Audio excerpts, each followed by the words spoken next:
Salam, Amerika İcmalı proqramında xoş gördük. Vaşinqtonda Amerikanın Səsinin televiziya studiyasında Dilşad Əliyarlıdır. Bugün Amerika İcmalı proqramının əsas mövzularına nəzər salaq. Yəni, bunun arxası gəlməli. Söhbət nədən gəlir? Azərbaycanda çox mürəkkəb, qeyri-effektli, böyük nöqsanları olan bir idarəçilik sistemi mövcuddur. Azərbaycan Prezidentinin katibliyinin keçmiş rəhbəri Eldar Namazovun Amerikanın Səsinə müsahibəsi. The FBI is honest, the FBI is strong, and the FBI is and always will be independent. Federal Təhqiqatlar Bürosunun keçmiş direktoru James Comey Senatda ifadə verib. Prezident Trump dövlət katibi Tillersona Rusiya ilə münasibətlərin yaşlaşdırılması üzərində işləməyi tapşırıb. Biznes şirkətləri Trump'ın Paris iqlim sazişindən çıxmaq qərarını tənqidlə qarşılayıb. Tehran Qətərin təcridində ABŞ-ı günahlandırır. Dünya boyu Ramazan ayı insanlar iftarı necə açır? Bugün proqramda həmçinin Müsavat Başqanının müavini Tofiq Yaqublu ilə müsahibəni izləyəcəksiniz. Proqrama isə Azərbaycan Prezidentinin katibliyinin keçmiş rəhbəri Eldar Namazovun Amerikanın Səsinə müsahibəsi ilə başlayırıq.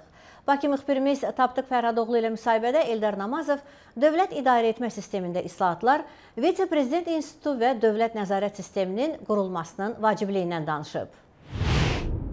Azərbaycan Prezidenti Prezident Administrasiyasının strukturunda dəyişikliklərlə bağlı sərəncam imzalayıb. Bunun nəticəsində bir sıra vəzifəli şəxslər vəzifəsindən kənarda qalıb.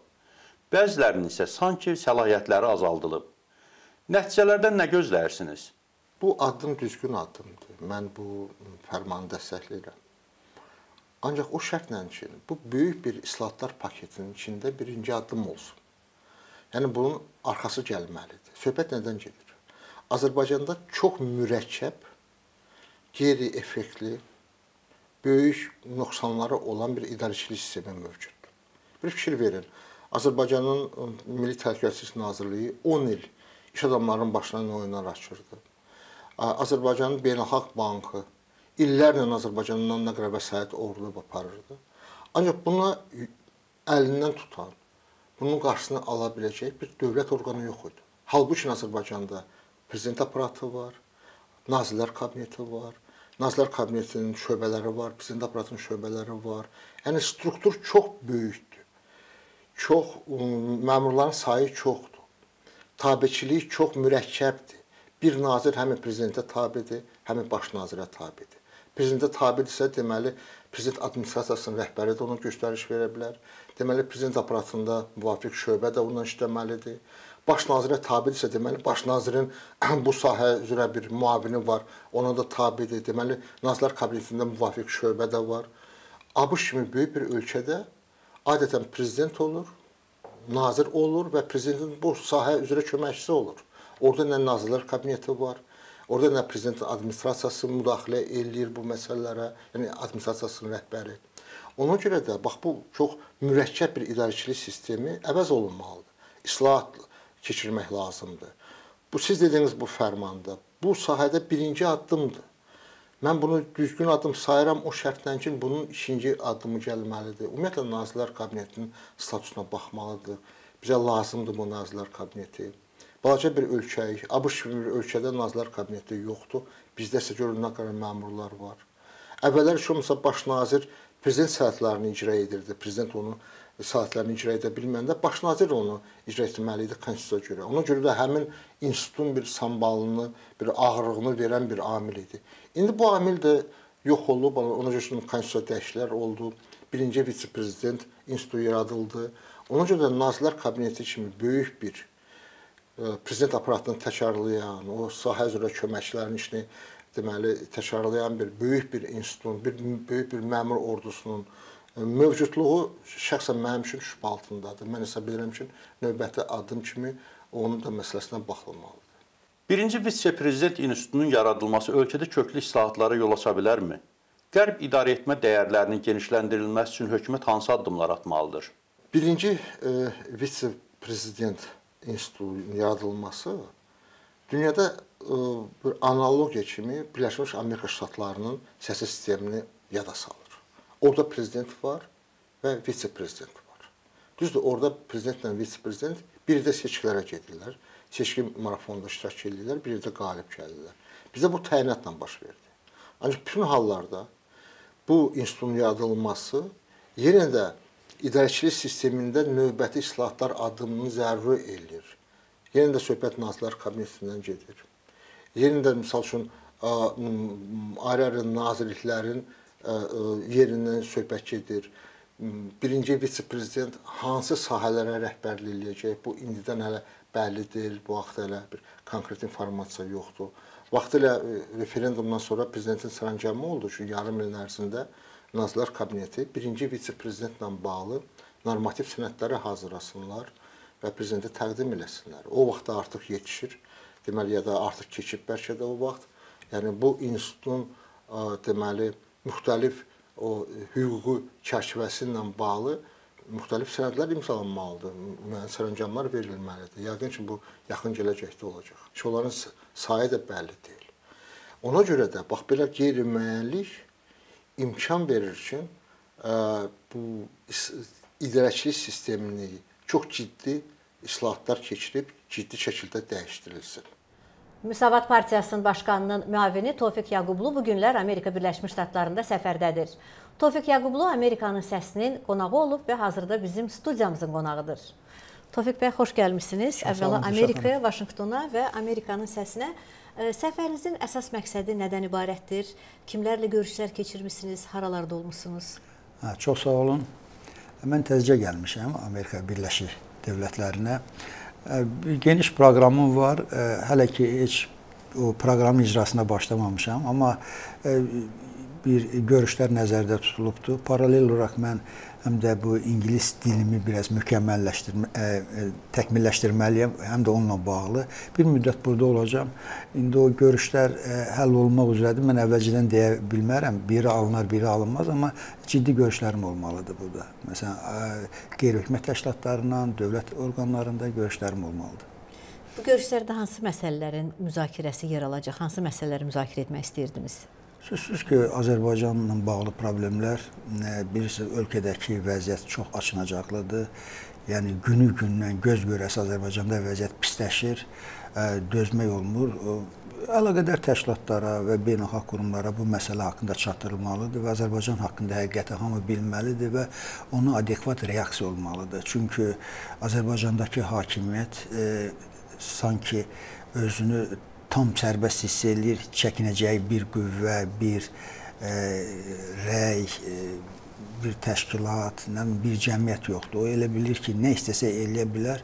Sadəcə mən düşünmürəm ki, bir dənə bu məsələləri Amerikada qaldırmaqla məsələ həll olunacaq, amma demokratik mübarizə odur ki, bütün legal vasitələrdən istifadə olunmalıdır. Yəni, biz qapalı bir cəmiyyət deyilik, qlobal bir dünyadır. Azərbaycanda baş verən proseslər həm də dünyada gedən proseslərin tərkib hissəsidir. Ona görə də bu baş verənlər qapalı ölkənin içində qalmamalıdır. Hamı bu haqda bilməlidir və hər bir insan, şəxs, təşkilat bacardığı qədər Azərbaycandakı demokratikləşmə prosesinə yardım etməlidir. Tofiq bəy, bu son 2 həftədir jurnalist Əfqan Muxtarlının müəmmalı şəkildə Gürcüstanda yoxa çıxması və sonradan Azərbaycanda həbs olunması və eyni zamanda AXCP Partiyasının sədrinin müavini Gözəl Bayramlının həbsi diqqət mərkəzindədir, ictimaiyyətin diqqət mərkəzindədir. Birləşmiş Ştatlar hökuməti Azərbaycanı ittihamları aradan qaldırmağa, ittihamları götürməyə çağırıb və beynəlxalq ictimaiyyətdə buna kifayət qədər reaksiya verib. Sizin bu hadisələrə, bu olaylara münasibətinizi bilmək istərdik. Mənə gəlir ki, hakimiyyət 1918-ci ilə növbəti prezident seçkilərinə hazırlaşır. Onların təbliğinə hazırlıq bundan ibarət olmalıdır. Çünki ölkə iqtisadi tamamilə dağılıbdır. Milli bank, milli valyuta qiymətdən düşübdür. Beynəlxalq bankın içini boşaldıblar. Məlum olur ki, təxminən 15 milyard dollara qədər pul yoxdur ortada və bu iqtisadiyyatda öz nəticələrini göstərəcək və ciddi sosial narazılıqlar yaradacaq. Hakimiyyət isə vəziyyəti düzəltmək əvəzinə fikirləşir ki, danışan dilləri bağlasa vəziyyət yaxşı olacaq.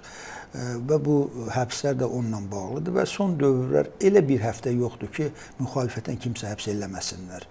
Və Əfqan Muxtarlının Tiflisdən oğurlanıb Bakıya gətirilməsi bu hadisələrin piki oldu və bir daha Əliyev rejimi özü sübut elədi ki, bütün dünyaya ki, bax, görün onun necə öz başnalığının sərhədini hardan keçir və ümumiyyətlə sərhədi yoxdur.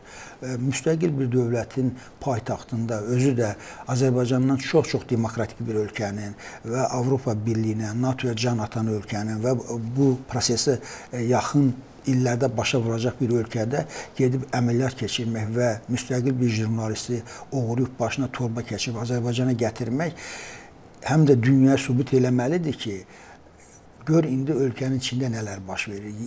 Daxildə mübarizə aparan, hökuməti tənqid edən insanlarla necə davranılır. Və bu həm də bir tərəfdən yaxşı özünü ifşa oldu. Tofiq bəy, müxalifətin özünün durumu necədir? Siz qeyd etdiniz ki, müxalifət fəalları həbs olunur, demək olar ki, hər gün bir nəfər həbs olunur. Siz özünüz də həbsdə olmuşsunuz. Müxalifətin bugünkü durumunu necə dəyərləndirərdiniz?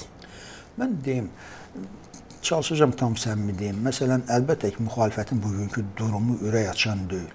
Ancaq bu onunla bağlı deyil ki, müxalifətdə olanlar işləyə bilmirlər, fəaliyyəti qura bilmirlər, hədəfləri düz müəyyənləşdirə bilmirlər, çağırışları düz müəyyənləşdirə bilmirlər. Problem hakimiyyətin müxalifəti olan münasibətindəndir. Mən bir mənalı şəkildə deyirəm ki, postsovet ölkələrində elə bir ölkə yoxdur ki, Azərbaycandakı qədər müxalifətə baskılar olsun. Yoxdur elə bir. Hətta Belarusda da belə bir şey yoxdur. Və Belarusda da yer gəlmiş ki, müəyyən istiləşmələr başlayıbdır. Və bu şəraitdə müxalifət mövcuddursa, yenə sözünü deyirsə də, birini tuturlar, yerinə 5-6 nəfər gəlirsə, deməli, ümidi itirməyə dəyməz. Və İlham Əliyev 2003-cü ildə bəyan eləmişdi ki, Azərbaycanda müxalifət yoxdur, bitdi, daha olmayacaq. Yeri gəlmişkən çox gülünc bir iddia idi. Təsəvvür edin, hansı bir dövlətin başçısı durub desə ki, bizim ölkədə teatr yoxdur, internet yoxdur, məktəb yoxdur, xəstəxana yoxdur. Bu ona bənzəyir ki, məsələn, eyni şəkildə desin ki, bizdə müxalifət yoxdur. Normal ölkə rəhbərdə müxalifətin olmamasından öyünən bilər. Yəni, bu çağdaş dünyanın vaz keçilməz atributlarından biridir. Dövlət başçısı o vaxtdan bəyan edir ki, müxalifət yoxdur və ancaq bu günə qədər müxalifət var.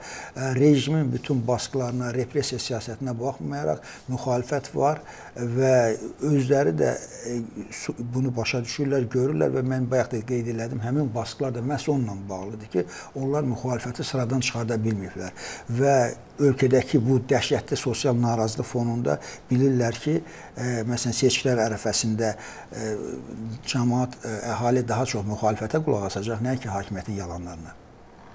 Tofiq bəy, Qərbin reaksiyası, Qərbdən gözləntilər nə ilə bağlıdır? Qərbdən, xüsusilə də Amerika Birləşmiş Ştatlarından nə gözləyirsiniz?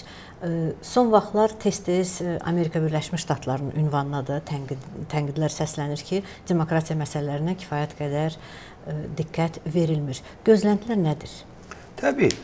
Axı 21-ci əsrdir və bəyan edildiyi kimi demokratiya heç bir ölkənin iç işi deyil və Amerika özü bəyan edib ki, öz dəyərlərini bütün dünyaya yaymalıdır. Əlbəttə, mən qəbul edirəm ki, Azərbaycan Amerika üçün bugün prioritet deyil. Prioritet olsaydı, Amerikanın, Qərbin davranışı başqa cür olardı. Bunu etiraf eləmək lazımdır. Amma heç kəs də yaxasını kənara çəkə bilməz. Məsələn, tutaq ki, Şimali Koreyada əhali ümumiyyətlə öz hüquqları ondan mübarizə aparmır. Şərait də yoxdur. İndi onu elə buraxmaq olarmı ki, o qalmalı deyilə. Yəni, 21-ci əsrdən insan haqlarına baxanda o anlama gəlir ki, əgər bir nəfər yoldan keçirsən, suda batırsa da, biz ona sual verə bilmərik ki, sən niyə üzə bilmirsən, niyə ora düşübsən, niyə yaxşı çalışmırsan? İnsanlığın borcudur ki, əlini uzadıb onu xilas eləsin. Birincisi, mən bayaq da izah elədim ki, məsələn, Alman xalqı kimi xalq bir diktatora baş əyməyə məcbur olmuşdu, var idi. Məsələn, Koreya xalqı eyni xalqdır, eyni millətdir. Şimali Koreyada bir cür yaşayır, Cənubi Koreyada bir cür. Deməli, rejimdən də xeyli şey asılıdır. Amma 80-ci illərin sonlarından başlanmış proseslərə baxanda görürük ki, Azərbaycan xalqı, məsələn, müstəqillik uğrunda, SSR-nin dağılması uğrunda, SSR-dən ayrılma uğrunda mübarizədə öndə gedən xalqlardan biri olmuşdu. Bu faktdır. Yəni, bu xalqın potensialı var. Biz neyinək ki, indi məsələn, tutaq ki, rejim daha güclü, daha repressivdir. Bəli, lap sona qalanda bu bizim öz işimizdir. Amma Amerikadan da tələb olunur ki, axı, nəyə görə gözləməlidir ki, məsələn, Azərbaycan da demokratiya tamamilə ölsün və sırf bir diktatura rejimi formalaşsın. Nəyinə görə? Nəyinə lazımdır? Məsələn, Amerika bu dəqiqə Rusiyaya qarşı sanksiyalar tətbiq eləyir və bilirsiniz ki, Rusiya bu dəqiqə dünyanın qara yarasına çevrilibdir və Rusiyanı neytrallaşdırmaq uğrunda mübarizələr aparırlar, sanksiyalar tətbiq edilir. Təsəvvür edin, Rusiyanın ətrafındakı postsovet ölkələr hamısı, məsələn, Gürcüstan kimi, Litva kimi demokratik ölkələr olsa Putin, Kreml bu qədər güclü ola bilərmi? Ən azı Qərbin öz çıxarlarından Amerika daha ciddi, daha ardıcıl mövqe tutmalıdır, daha ciddi tələblər qoymalıdır. Məsələn, Magnitski haqqında o qanun var, o özü genişləndirilib və Azərbaycana da tətbiq edilə bilər. Çünki aydın görünür ki, bəli, Amerikanın bəyanatları, çağırışları hakimiyyəti biraz əl götürməyə vadar eləyir. Ancaq yetərli deyil. Mən əminəm ki, çağdaş dünya, sivil dünya, qərb ölkələri olmasa, İlham Əliyev hakimiyyəti bütün müxalif insanları divara düzüb güllələyər, heç uf da deməz. Onu çəkindirən amil budur. Ancaq o amil biraz da təzyiqi artırsa, ümumiyyətlə Azərbaycanda bir demokratik açılım olar. Ona görə mənə elə gəlir ki, hətta mən bəli Rusiya amilini göstərdim. Qərb, xüsusən də Amerika öz maraqları baxımından da Azərbaycan və digər ölkələrdə demokratiyanın baş verməsinə, baş tutmasına daha ciddi maraq göstərməlidir. Bayaq dedim, Azərbaycan demokratik ölkə olsaydı, məsələn, Putin bu qədər güclü ola bilməz. Özü Azərbaycan kimi güclü strateji bir mövqeyi olan, yəni Amerikanın xarici siyasətinin gündəmində əsas yer tutan Rusiya ilə İranın arasında bir ölkədir. Bu ölkənin demokratik ölkə olması, qərb dəyərlərini bölüşməsi nə qədər Amerikanın qərbin işinə yarayardı. Demokratiya nədir? İnsanların xoşbəxtliyi, azad firavan yaşaması, hüquqlarının təmin olunması. Çox təəssüf ki, Azərbaycan cəmiyyətində də bu Sovetdən qalma belə bir şeylər də var. Qərb haqqında bir yanlış təsəvvürlər var. İnsanlar dərk eləmək istəmir ki, qərb deyəndə, demokratiya deyəndə insanların azad, özgür yaşamasıdır, qanunçuluq, hamının qanuna tabi olmasıdır. Yeri gəlmişkən, indi qonşu binada Tomi ilə bağlı dinləmələr keçilir və bir daha göstərir ki, məsələn, prezident də qanunlar qarşısında ən adi adamdır və cavab verməlidir bütün iddialara görə. Tofiq bəy, çox təşəkkür edirəm müsahibəyə görə. Minnətdaram, çox sağ olun Dilşad xanım, sağ olun. Buyurun.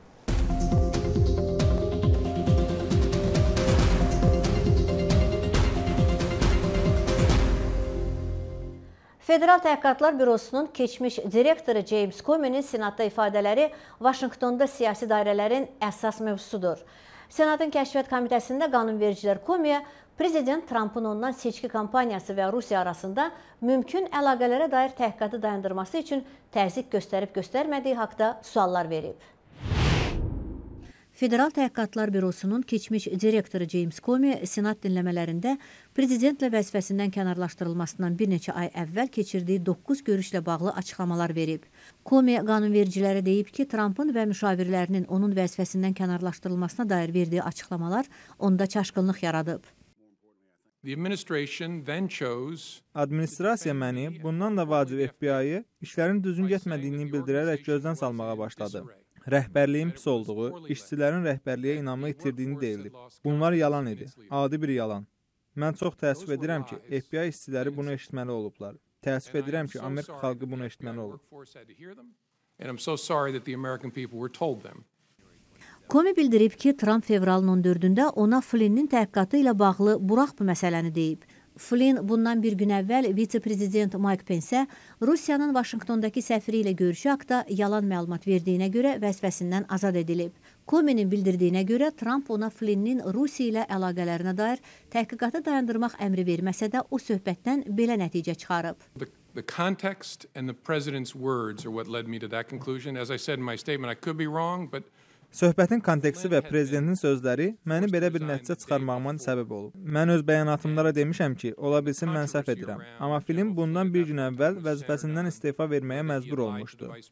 Həmin məqamda General Flynnlə bağlı diskusiyaların mərkəzində onun vitse-prezident Mike Pence ruslarla danışıqlarının xarakteri haqqında yalan məlumat verib verməməsi, onun başqaları ilə səmimi olub olmaması kimi məsələlər dururdu. Bunlar bir gün əvvəl baş vermişdi.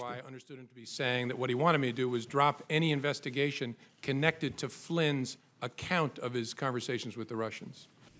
Comey bildirib ki, Trumpın Flynn'in təhqiqatı ilə bağlı burax bu məsələni kimi mövqeyi onu o dərəcədə təəccübləndirib ki, o Trumpa "Cənab prezident, siz haqlı deyilsiniz" deyə bilməyib. Dövlət katibi Rex Tillerson bildirib ki, Prezident Donald Trump ona Birləşmiş Ştatların Rusiya ilə münasibətlərinin yaxşılaşdırılması üzərində işləməyə tapşırıb. Tillersonun sözlərinə görə Rusiya ilə münasibətlər hazırda ən aşağı səviyyədədir və Trump ondan münasibətlərin sabitləşdirilməsi və etibarın yaradılması istiqamətində iş aparmasını istəyib. 2016-cı il ABŞ seçkiləri dövründə Trump seçki kampaniyası və Rusiyanın əməkdaşlıq etməsi ilə bağlı suallar dövlət katibi Tillersonu hətta Yeni Zelandiyaya səfəri zamanı izləyirdi. Tillerson bildirib ki, prezident ondan diqqətini Moskva ilə qarşılıqlı etibarın qurulmasına yönəltməsini tapşırıb.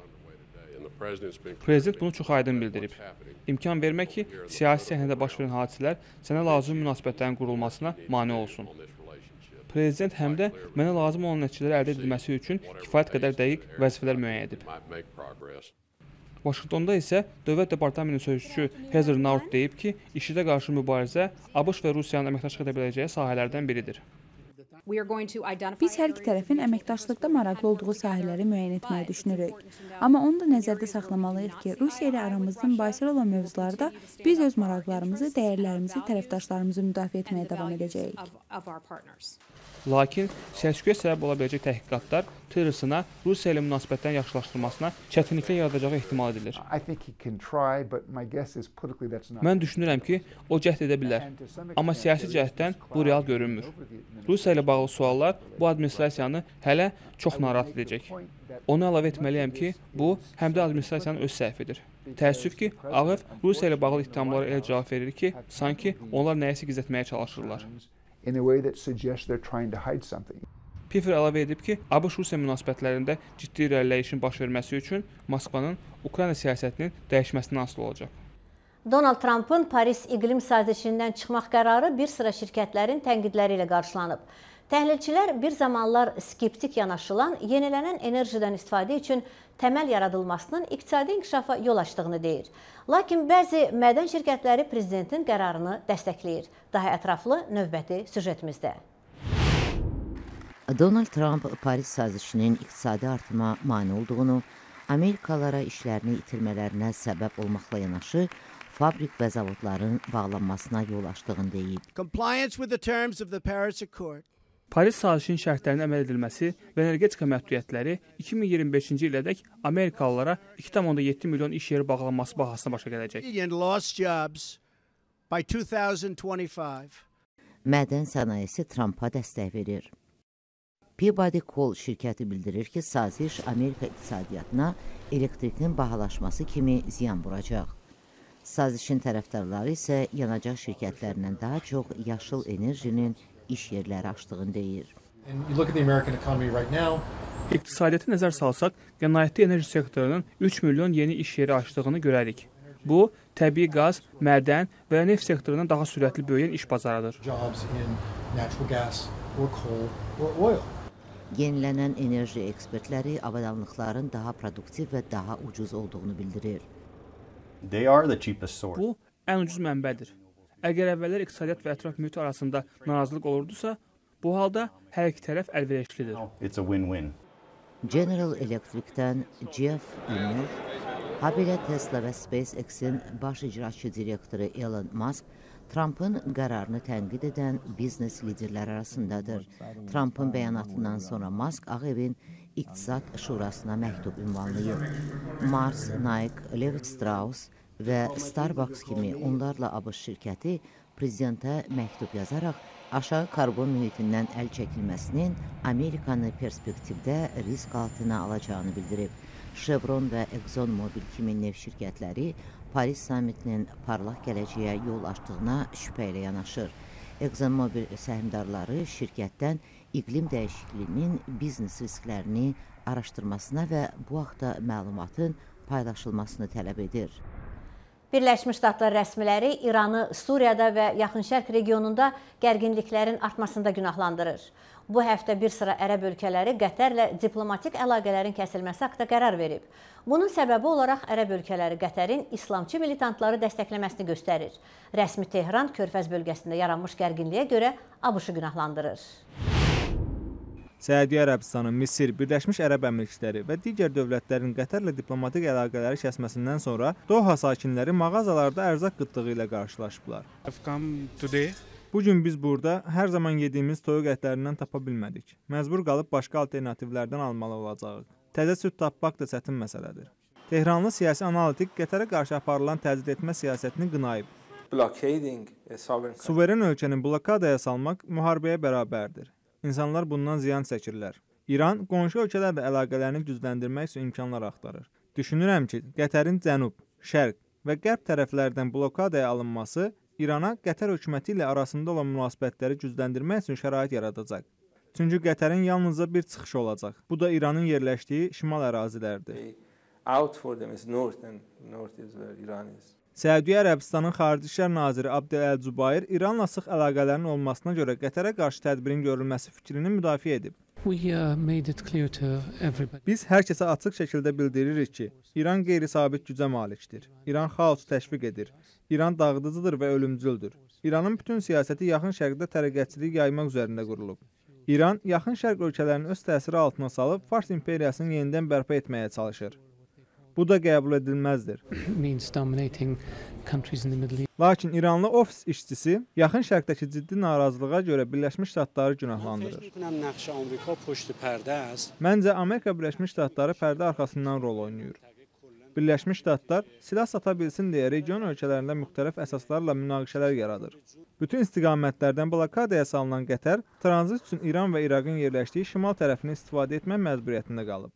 İraqın baş naziri Heydər Əl-Əbədi çərşənbə axşamı bildirib ki, onun ölkəsi yaranmış münaqişədə tərəf tutmayacaq.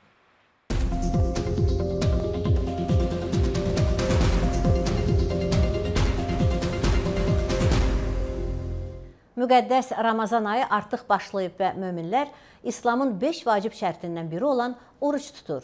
Amerikanın səsi dünyanın müxtəlif ölkələrində insanların iftarı necə açdığı haqda süjeti təqdim edir. Dünyadakı təxminən 1,5 milyard müsəlmanın əksəriyyəti müqəddəs Ramazan ayında günəş doğandan qürub edənə qədər oruç tutur. Amerika İslam Əlaqələri Şurasından İbrahim Hooper yeməklə suyun mənəvi dəyərlərindən danışır. Bu imkansızlara, yemək və içməyi olmayanlara qarşı şəfqətli olmağı öyrədir. Əgər siz bunun nə olduğunu bilsəniz, lazım gəldikdə ehtiyacı olana yardım edəcəksiniz. Hər gün günəş qüruba gedəndə insanlar iftarlarını açır. Bu Bosniyalı ailə kimi çoxları, ailəsi və yaxınları ilə birlikdə yeməyə oturmaq üçün iftarı gözləyir. Sudanın Xartum şəhərinin sakinləri assida hazırlayır. Assida Ramazan ayında iftarın açılması üçün ən vacib yeməkdir. İftar açarkən birinci bu yemək yeməlidir. Çünki bu dadlı və xeyirlidir. Bu yemək qarğıdalı unundan hazırlanır. Ramazan ayı adətən ərzağın qiyməti artır. Pakistanın Svat vadisində qiymətlər 2 dəfə artıb. Keçən illə müqayisədə bu il qiymətlər 50% artıb. Ramazan ayı isə qiymətlər daha da artır və bu bizim ticarətimizə böyük təsir edir. Suriyanın şimalında kürdlərin çoxluq təşkil etdiyi Qamışlı şəhərinin sakinləri də bahalıqdan şikayət edir. Burada hamı imkanlı deyil. Meyvə və tərəvəz çox bahadır. Pomidor, xiyar çox bahadır. Qiymətlərə nəzarət edən yoxdur. Qiymətlərə nəzarət olmalıdır. Əsasən də çaya, kofeyə, şəkərə. Bütün bunlara baxmayaraq, çox vaxt yaxınların yardımı ilə də olsa, bu müqəddəs günlərdə insanlar bir araya gəlməkdən zövq alır. Bununla da Amerika İcmalı proqramında bugünkü görüşümüz sona çatır.